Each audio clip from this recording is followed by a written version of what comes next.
Indo Tibet सीमा विवाद के बीच चीन ने इलाके में लाउडस्पीकर लगा दिए हैं, जिसमें वो लगातार पंजाबी गाने और धुन बजा रहा है।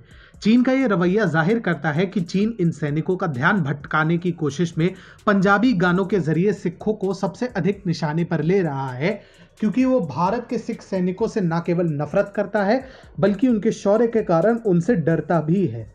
दरअसल अब चीनी सेना रेजांगला के फिंगर 4 के पास फ्रंट की पोस्ट पर बड़े लाउडस्पीकर लगा दिए हैं और इन लाउडस्पीकरों में लगातार पंजाबी गाने बजाए जा रहे हैं।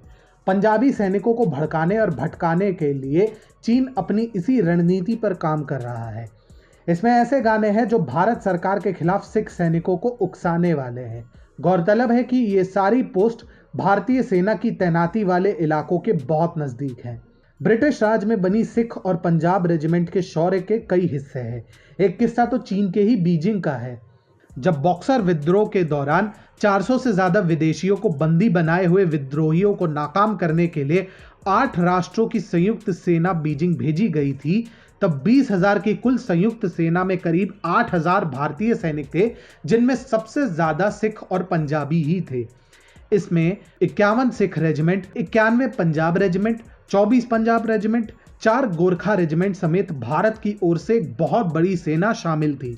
इस दौरान विद्रोहियों से 55 दिन तक चले युद्ध में सिख रेजिमेंट की विशेष भूमिका थी और यह शौर्य चीन को बिल्कुल पसंद नहीं आया था। यही नहीं, चुशुल के सेना मेस में जो लाफिंग बुद्धा की मूर्ति है वो भी भारतीय सिख सैनिकों के शौर्य की ही देन है। मिंग राजवंश की घंटी, जो कि ब्रिटिश जनरल द्वारा लूटी गई थी, उसे बीजिंग को भारतीय सैनिकों ने ही वापस दिया था। चीनी हमेशा से खुद को सर्वश्रेष्ठ मानते रहे हैं। ये खुद को हान वंश का मानते हैं। ऐसे में चीनी सैनिकों की जब सिखों समेत हर जगह से पराजय मिली, तब सिखों के प्रति उनके मन में विषैली भावनाओं का जन्म हुआ। चीन में सिखों के खिलाफ नस्लवाद का खुला खेल चलता है।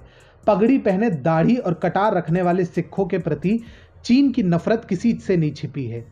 सिखों के शौर्य से चीन हमेशा से ही परिचित रहा है।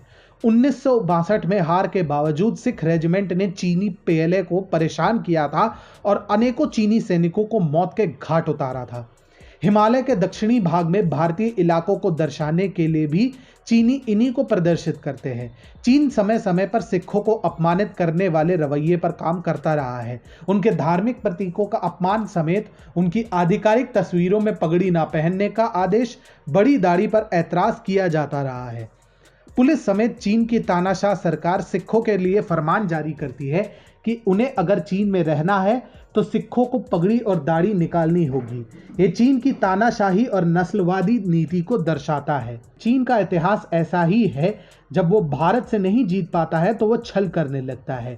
लद्दाख में चीन का ये रवैया यही दर्शाता है कि चीनी पीएलए सिखों से कितना डर रही है और फिर इसीलिए वो ध्यान भटकाने की कोशिश कर रहा है।